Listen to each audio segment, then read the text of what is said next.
আপনি হতাশ হবেন না, জীবন নিয়ে আর অভিযোগ থাকবে না, আপনি ভেঙে পড়বেন না, সব অভিযোগ হতাশা দূর হয়ে যাবে।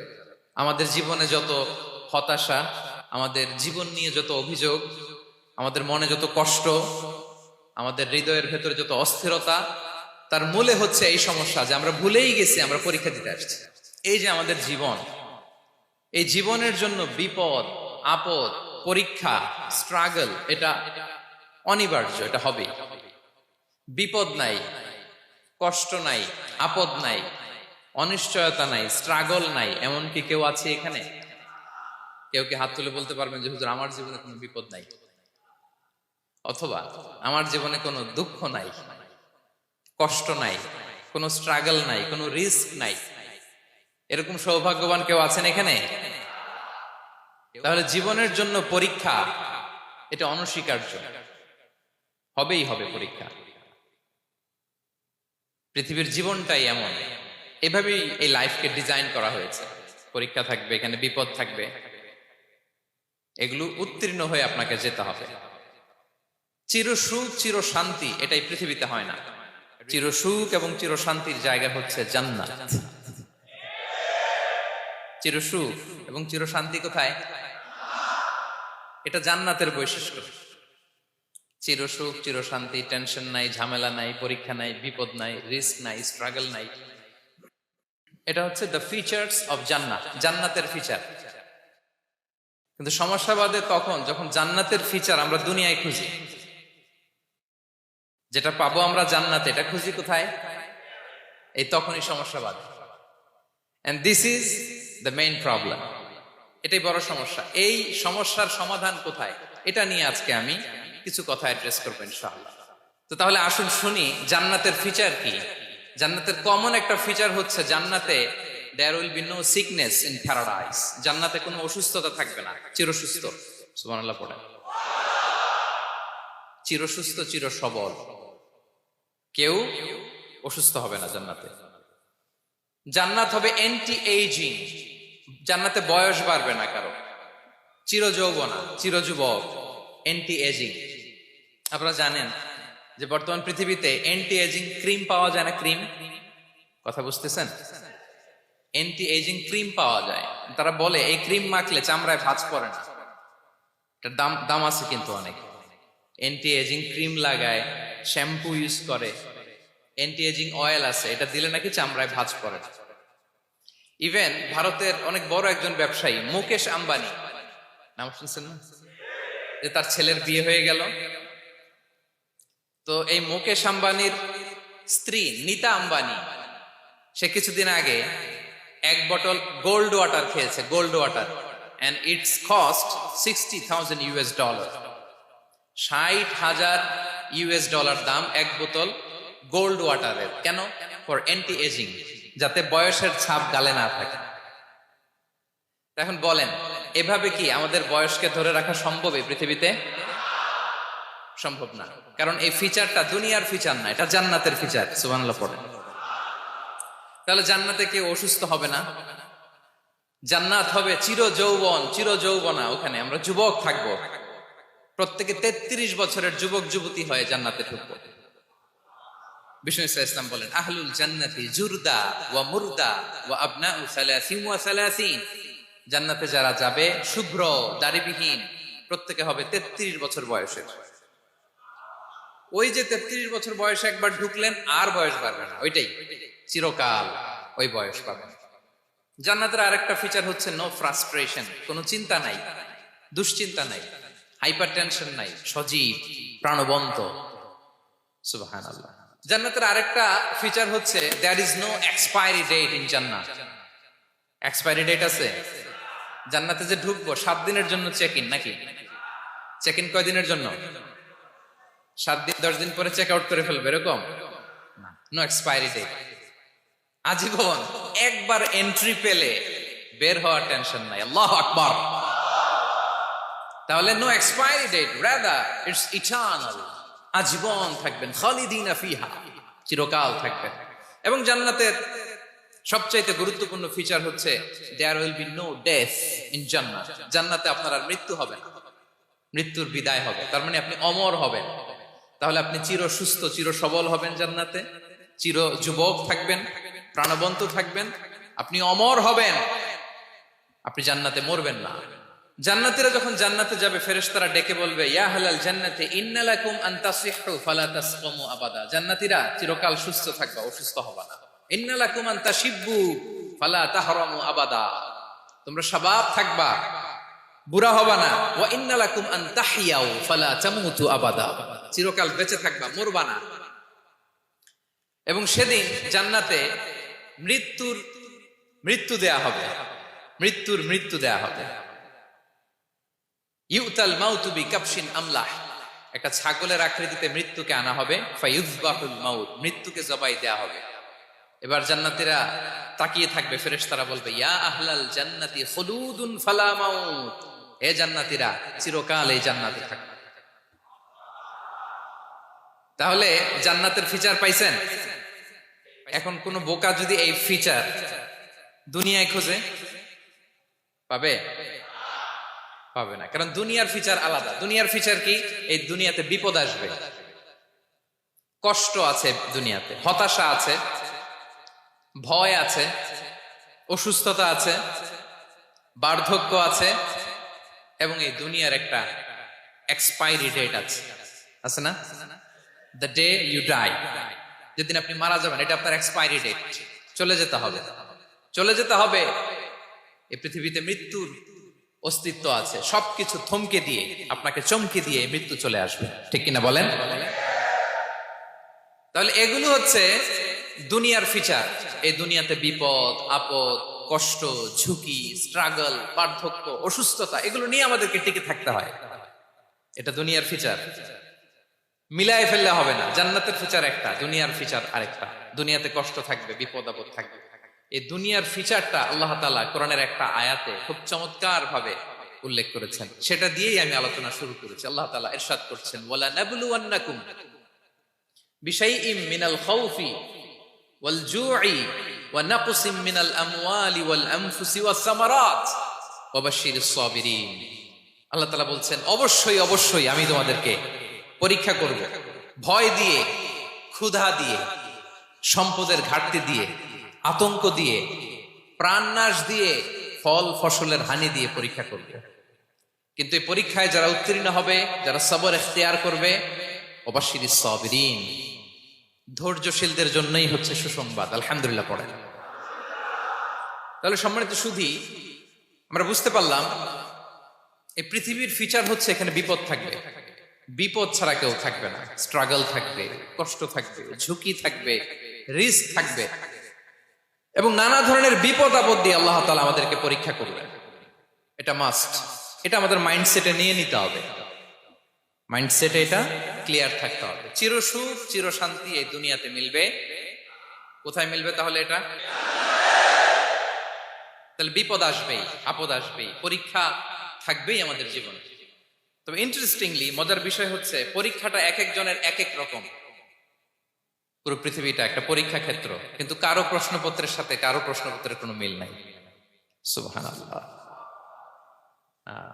আমার পরীক্ষা একরকম, আপনার পরীক্ষা আরেক রকম, ওই ভাইয়ের পরীক্ষা আরেক রকম, ওনারটা আরেক রকম। সবাই পরীক্ষার্থী, সবাই পরীক্ষার্থী, কিন্তু কারো প্রশ্নপত্রের সাথে কারো প্রশ্নপত্রের কোনো মিল নাই। কারোর জন্য পরীক্ষা হচ্ছে সে খুব অসুস্থ, প্রচন্ড অসুস্থতা, তার জন্য পরীক্ষা। ক্যান্সারের রোগী, দুরারোগ্য ব্যাধি, ডক্টর বলছে 4th স্টেজে চলে আসছে, কয়েক মাস বাঁচতে পারে, এটা তার জন্য পরীক্ষা। আবার কারো দেখবেন যে খুব একটা অসুস্থতা নাই, অসুস্থতার ঝামেলা নাই, কিন্তু তার দারিদ্রতা আছে, তার আর্থিক অনটন, এটা তার জন্য পরীক্ষা। আবার কারো দেখবেন অসুস্থতাও নাই, দারিদ্রতাও নাই, তার দাম্পত্য জীবনের সমস্যা আছে না নাই? অনেকের দেখবেন এগুলো কোনোটাই সমস্যা না, তার ছেলে কথা শোনে না, মাদকাসক্ত।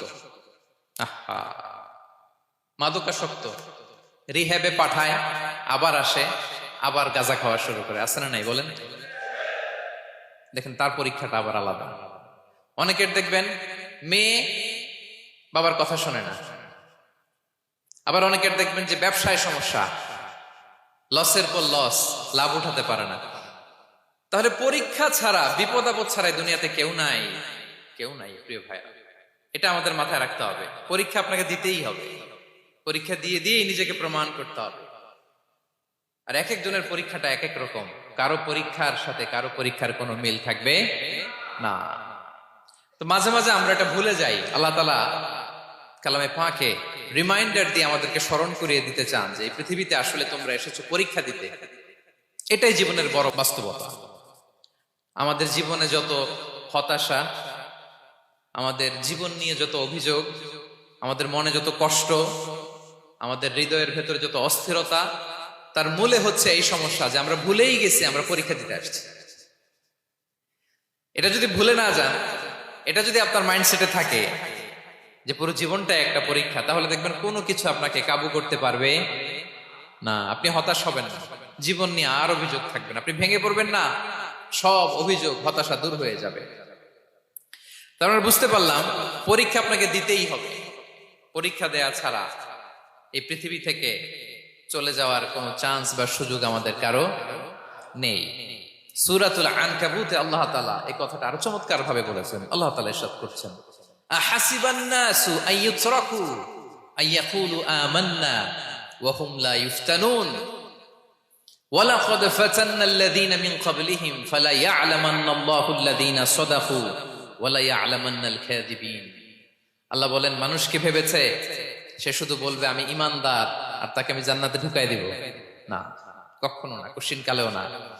বরং পূর্ববর্তীকালে যারা পৃথিবীতে এসেছিল তাদেরকে আমি পরীক্ষায় নিয়েছি, পরীক্ষা করেছি, এবং তাকেও ঈমানের প্রশ্নে সে সত্যবাদী না মিথ্যাবাদী পরীক্ষা দিয়ে দিয়ে নিজেকে প্রমাণ করতে হবে। ঠিক কিনা বলেন?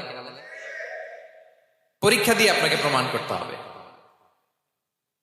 এবং এই পরীক্ষার ব্যাপারটা, এটা যে শুধু আমরা সাধারণ মানুষ আমাদের জীবনে দুঃখ বিপদ পরীক্ষা এমনটা না। এই পৃথিবীর সবচাইতে শ্রেষ্ঠ মানুষ যারা ছিলেন তাদেরকে আল্লাহ পরীক্ষা নিয়েছেন। বলেন তো, এই পৃথিবীতে সবচাইতে শ্রেষ্ঠতম মানুষ কারা? সবচাইতে শ্রেষ্ঠ ভালো মানুষ কারা ছিল পৃথিবীতে? বলেন তো, নবীরা। আওয়াজ করে বলেন তো, কারা? তো বলেন তো, নবীদের জীবনে পরীক্ষা ছিল কি ছিল না? হ্যাঁ ছিল। বেশি না কম? বিষ্ণু ইসলামকে জিজ্ঞাসা করা হলো, আইয়ুন নাসি আশাদ্দু বালাআন ইয়া রাসূলুল্লাহ, হে আল্লাহর রাসূল, এই পৃথিবীতে কাদের জীবনে পরীক্ষা বেশি? বিষ্ণু ইসলাম বললেন, আল আম্বিয়া, নবীদের জীবন। আল আম্বিয়া সুম্মাল আমসাল ফাল আমসাল, সবচাইতে জীবনে পরীক্ষার সম্মুখীন সবচাইতে বেশি হয়েছেন নবীরা। তারপরে নবীদের পরবর্তী অবস্থান যাদের, সিদ্দিকিন যারা, সোহাদা যারা, সালিহিন যারা, আল্লাহওয়ালা যারা, তাদের জীবনে পরীক্ষা বেশি। ইউবতালার রাজুলু আলা হাসাবি দীনি, ব্যক্তির দিনদারি যত বেশি তার জীবনে আল্লাহর পরীক্ষাও তত বেশি। আপনি আল্লাহওয়ালা হবেন, আপনার জীবনে পরীক্ষাও অনেক বেশি। এজন্য ইমানদার হওয়া যেমনি মর্যাদার, ইমানদারের জীবনে পরীক্ষাও হবে অনেক বেশি। এবং পরীক্ষা যত বড়, খেয়াল রাখতে হবে, মন খারাপ করার কোনো সুযোগ নেই। পরীক্ষা যার জীবনে যত বড়, সেটাতে সফল হতে পারলে ওটার প্রতিদানও বড়। পরীক্ষা যত বড়, এটাতে সাকসেস হইতে পারলে এটার রিওয়ার্ডও তত বড়। বিষ্ণু ইসলাম বলেন, ইযামুল জাযাই মাআ ইযামিল বালা, বালা যত বড় জাযাও তত বড়, প্রতিদানও তত বড়। আপনারা নবীদের জীবনে যদি খেয়াল করেন, দেখবেন যেই নবীর জীবনে পরীক্ষা যত বেশি, সেই নবীর জীবনে সফলতাও তত বেশি। সাইয়েদানা ইব্রাহিম আলাইহিস সালামের কথাটা একটু খেয়াল করেন তো, বলেন তো, ওনার জীবনে পরীক্ষা কেমন ছিল? বেশি না কম? ওনার জীবনের পরীক্ষা থেকেই তো আমরা এই শব্দটা ব্যবহার করি। আমরা বলি অগ্নি পরীক্ষা। কি বলি? মানে আগুনে নিক্ষেপ করা হয়েছে সাইয়েদানা ইব্রাহিম আলাইহিস সালামকে, তাও স্বাভাবিকভাবে না, উলঙ্গ করে, ন্যাকেট করে ওনাকে অপমানিত করবার জন্য ওনার গায়ের জামা কাপড় খুলে উলঙ্গ অবস্থায় আল্লাহর খলিল সাইয়েদানা ইব্রাহিম আলাইহিস সালামকে অগ্নিকুণ্ডে নিক্ষেপ করা হয়েছিল। এরকম এক্সপেরিয়েন্স এই অডিটোরিয়ামের ভেতরে আমাদের কখনো হয়েছে? তাইলে সাধারণ মানুষের জীবনের পরীক্ষা আর নবীদের জীবনের পরীক্ষার মধ্যে পার্থক্য আছে না নাই? ওই পরীক্ষায় উনি পাশ করে ফেললেন। ৮৬ বছর পর্যন্ত আল্লাহর কাছে দোয়া করলেন, আল্লাহ আমাকে একটা নেককার সন্তান দাও। আল্লাহ সন্তান দেয় না। ৮৬ বছর পরে আল্লাহ তাআলা সাইয়েদনা ইব্রাহিম আলাইহিস সালাম এবং হাজারের ঘরকে উজালা করে সন্তান দিলেন। সাইয়েদনা ইসমাঈল আলাইহিস সালাম পৃথিবীতে আসলেন কত বছর বয়সে? 86 বছর বয়সের এখানে কেউ আছেন? হ্যাঁ, আছি আমরা? কেউ নাই। 86 বছর বয়সে প্রথম সন্তান পেয়েছে। তাদের ঘরকে উজালা করে আল্লাহর নবী সাইয়েদনা ইসমাঈল আলাইহিস সালাম আসলেন।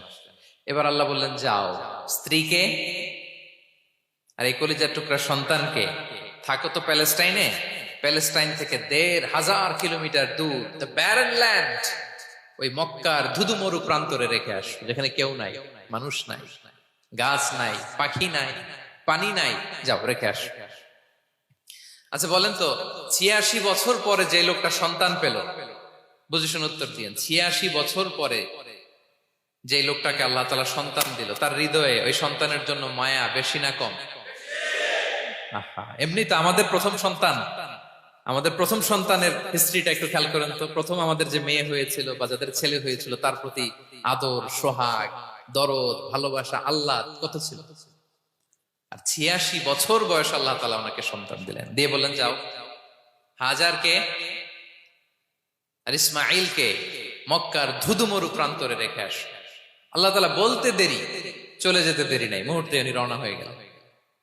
সুবহানাল্লাহ পড়বেন না? রেখে আসলেন মক্কার ধুধুমরু প্রান্তরে। এবার আল্লাহ বললেন, যাও রিটার্ন ব্যাক টু প্যালেস্টাইন, প্যালেস্টাইনে চলে যাও। চলে গেলেন, হৃদয়টা ভেঙে খান খান। অনেক বছর পরে আল্লাহ তাআলা আবার অনুমতি দিলেন, যাও এবার ছেলেকে দেখে আসতে পারো, যাও প্যালেস্টাইন থেকে আবার মক্কা যাও। সাইয়েদনা ইব্রাহিম আলাইহিস সালাম প্যালেস্টাইন থেকে আবার ১,৫০০ কিলোমিটার পথ পাড়ি দিয়ে, এখনকার মতো ফ্লাইটে যায় না, গাড়িতেও না, উটে করে। কিসে করে? উনি যে কতবার মক্কা থেকে ফিলিস্তিন এসেছেন আর গিয়েছেন, ইয়ত্তা নাই, হিসাব নাই। গেলেন, এবার ছেলেটা হাঁটতে পারে, দৌড়াতে পারে, একটু একটু কথা বলতে পারে, আব্বা আব্বু ডাকতে পারে।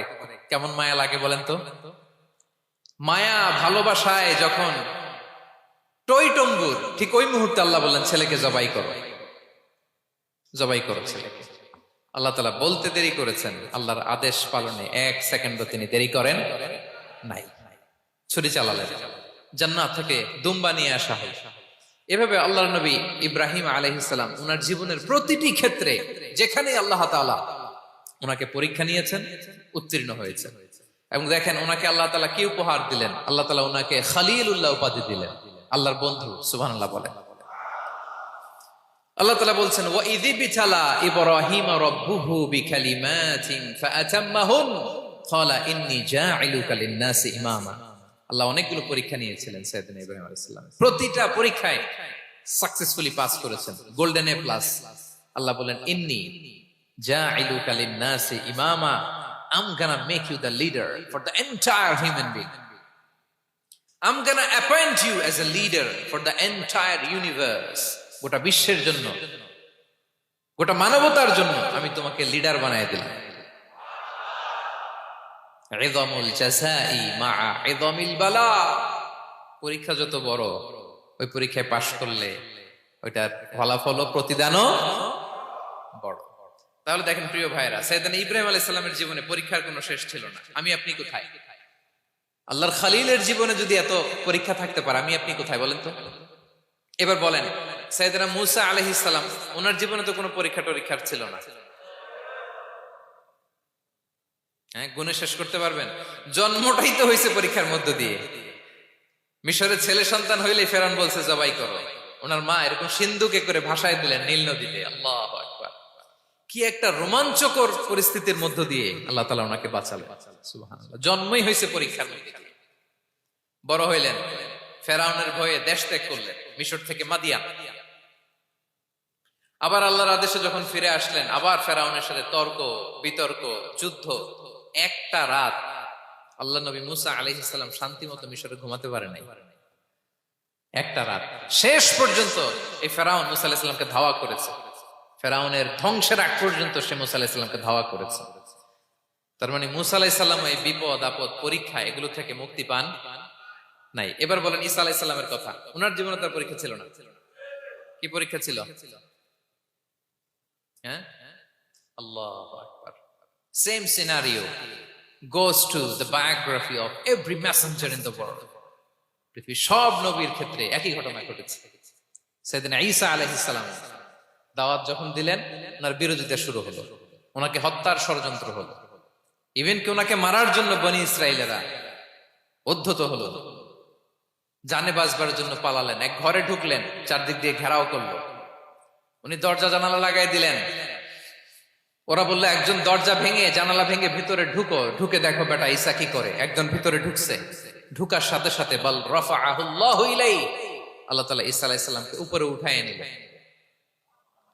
আর যেই লোকটাকে তারা ভিতরে ঢুকালো তার চেহারাকে আল্লাহ তাআলা ঈসা আলাইহিস সালামের চেহারার মতো করে দিল। এবার তার বাইরের সাথীরা বলে ঘটনা কি, বেটা ঈসাও বেরোয় না, আমাদের লোকটাও বেরোয় না, সবাই ঢুক। দরজা ভেঙে ভেতরে ঢুকে দেখে ঈসা দাঁড়ায় আছে। বলেন তো এটা ঈসা না মিসা? এটা কি আসল ঈসা? ওমা কতালু ওমা সলাবু ওয়ালাকিন শুব্বিহা লাহুম। আল্লাহ বলে তোমরা আমার নবী ঈসাকে হত্যাও করতে পারো নাই, শুলেও চড়াতে পারো নাই, আমি সেফটি সিকিউরিটি দিয়ে আমার নবী ঈসা আলাইহিস সালামকে আকাশে তুলে নিয়েছি। তাহলে ওনার জীবনে পরীক্ষার শেষ ছিল না।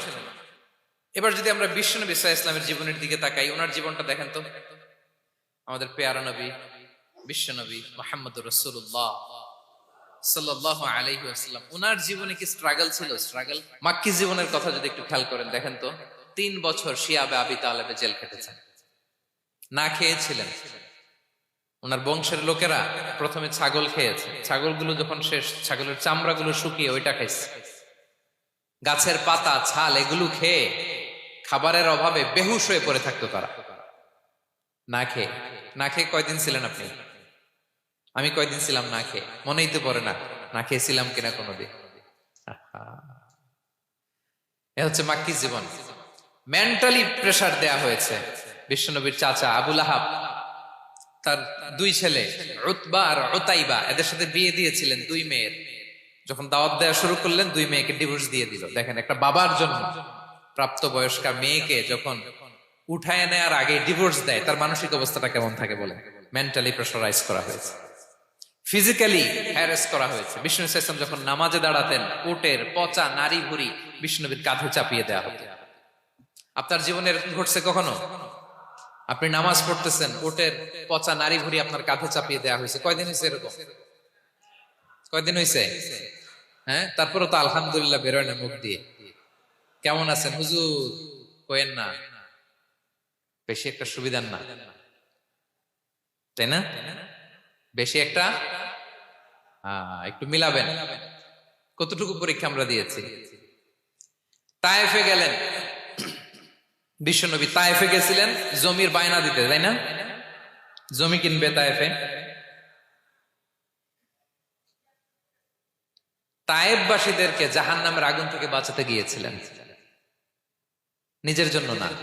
সেখানে তায়েফের ছেলেরা পাথর মেরেছে বিষ্ণু ইসলামের গায়ে। এত শুভ্র দেহ ছিল, চেহারা ছিল, বিষ্ণুবীর গা দিয়ে ঝরঝর করে রক্ত ঝরেছে। ফিজিক্যাল হ্যারাসমেন্টের শিকার হয়েছেন বিষ্ণু ইসলাম। যখন যেদিন বিষ্ণু ইসলামকে হত্যার ষড়যন্ত্র করা হলো, আল্লাহ তাআলার আদেশে তিনি মক্কা থেকে মদিনা হিজরত করলেন। মদিনাতে যে একটা রাত, 7ম হিজরির আগ পর্যন্ত শান্তিতে ঘুমাতে পারেন নাই। 3 দিকে 3 ইহুদি বসতি, বনু কাইনুকা, বনু নদীর, বনু কুরাইজা। খাওয়ার মধ্যে বিষ মিশিয়ে দেয়া হয়েছিল বিষ্ণু ইসলামের। বাজুর, খাসির বাজুর রান পছন্দ করতেন। এক ইহুদি মহিলা বিষ্ণু ইসলামের ওই রানের মধ্যে বিষ মিশিয়ে দিয়েছিল। ওই বিষের যন্ত্রণায় মৃত্যুর আগ পর্যন্ত বিষ্ণুনবী কাতরাতেন, এবং উনি ইন্তেকালের সময় ওই বিষের ব্যথা যন্ত্রণাতে ইন্তেকাল করেছেন। বিষ্ণুনবীর ইন্তেকালটা শাহাদাতের ইন্তেকাল ছিল। বিষ্ণু ইসলাম বলেছেন, ওই যে খায়বার এলাকার ওই মহিলা যে আমার খাবারে বিষ মিশিয়েছিল, সেই বিষের যন্ত্রণা, বেদনা, কষ্ট আমি অনুভব করছি।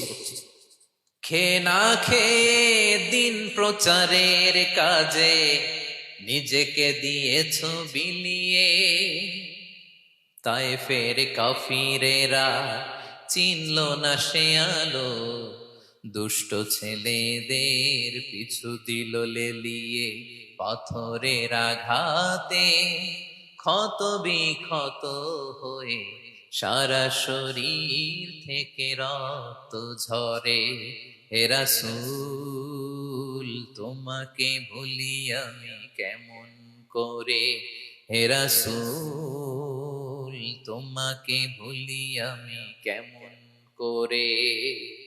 হাজার ব্যথা বেদনার পরে ফিরে আসনি তুমি আপন ঘরে, দিনের আলো তুমি ছড়িয়ে দিতে চলে গেলে মদিনায় মক্কা ছেড়ে, হে রাসূল তোমাকে ভুলি আমি কেমন করে, হে রাসূল তোমাকে ভুলি আমি কেমন করে। ঠিক কিনা বলেন? একটা রাত শান্তিতে শান্তির ঘুম তিনি দিতে পারেন নাই। প্রিয় ভাইরা, তাহলে আমরা কি বুঝলাম? বিশ্বনবীর জীবনে পরীক্ষা ছিল কি ছিল না? আমাদের উপায় আছে? আমরা বাঁচতে পারবো এই বিপদ আপদ পরীক্ষা ঝঞ্ঝাল থেকে? বাঁচতে চাইলেও বাঁচতে পারবো? পারবো না। ইমাম মালিক আলাইহি রাহমা নাম শুনেছেন? ইমাম মালিক, ওনার জ্ঞান থেকে লাখো লাখো মানুষ উপকৃত হয়েছে, কোটি কোটি মানুষ উপকৃত হয়েছে। মদিনার রাস্তায় রশি দিয়ে ওনাকে টেনে হিচড়ে এক এলাকা থেকে আরেক এলাকায় নিত জালেম বাদশারা। ইমাম মালিক আলাইহি রাহমা। ইমাম আহমদ ইবনে হাম্বল,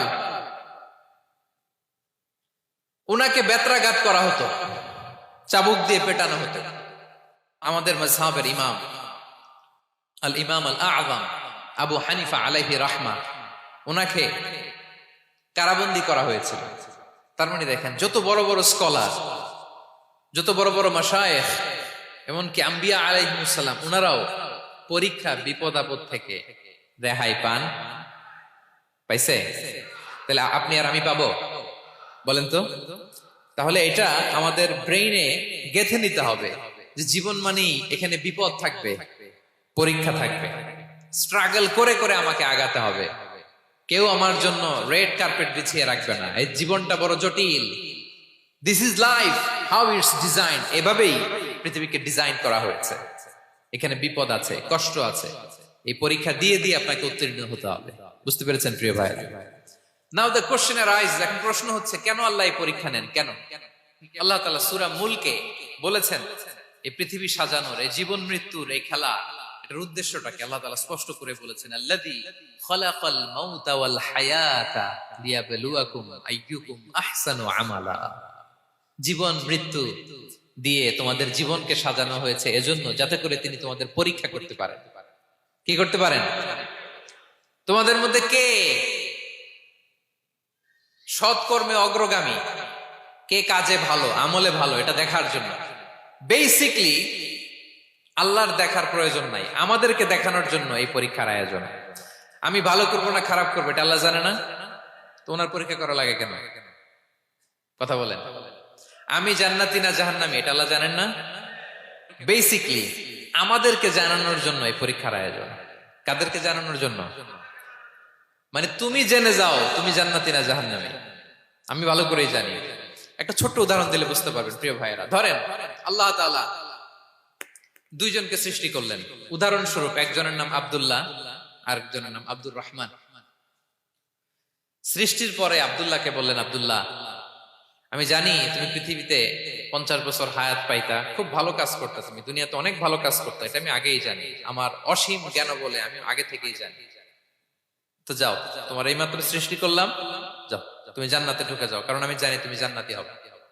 আচ্ছা, আর আব্দুর রহমান, তুমি পৃথিবীতে খুব খারাপ কাজ করতে, এটা আমি জানতাম, তোমারে পাঠাইলে খারাপ কাজ করবা, তুমি সীমা লঙ্ঘন করবা, অন্যায় করবা, অপরাধ করবা, তুমি জাহান্নামী হবা, যাও। যেহেতু আমি জানি পরীক্ষার আর দরকার নেই, তোমারে জাহান্নাম দিয়ে দিলাম, যাও ঢুকে যাও। আব্দুল্লাহ ঠিকই জান্নাতে ঢুকে যাবে, আব্দুর রহমান কি ঢুকবে? ঢুকবে। সে বলবে, আল্লাহ এই মাত্র আমারে বানাইলেন, এই মাত্র আপনি আমাকে সৃষ্টি করলেন, সৃষ্টি করেই বলতেছেন তুমি জাহান্নামে যাও, আর বলতেছেন আমি জানি দুনিয়াতে পাঠালে তুমি খারাপ কাজ করবা, তুমি জাহান্নামী হবা, পাঠানোর আর কি দরকার, আগে থেকে জাহান্নামে যাও। আল্লাহ আপনি জানলে জানতে পারেন, আমি তো জানি না। ঠিক কিনা বলেন? সে বলবে, না আল্লাহ আপনি ভুল বলতেছেন, এই দুনিয়াতে পাঠাইলে আমি খুব ভালো কাজ করতাম, আমি সীমা লঙ্ঘন করতাম না, নামাজ পড়তাম, রোজা রাখতাম, হজ করতাম, যাকাত দিতাম, সাদাকা করতাম, চ্যারিটি করতাম, জনকল্যাণকর সব ভালো কাজগুলো আল্লাহ আমি করতাম। এজন্য আল্লাহ তাআলা পরীক্ষার আয়োজন করেছেন, যাতে করে তুমি জেনে যাও যে পৃথিবীতে তুমি কি করেছো।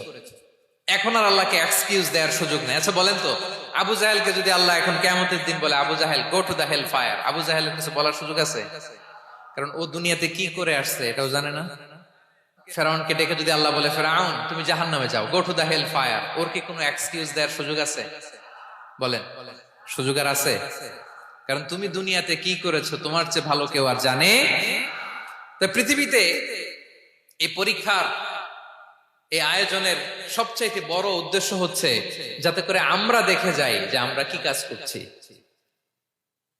কেউ যখন পরীক্ষা দেয় প্রিয় ভাইরা, ওই পরীক্ষায় কত পাবে তার একটা হিসাব আছে না?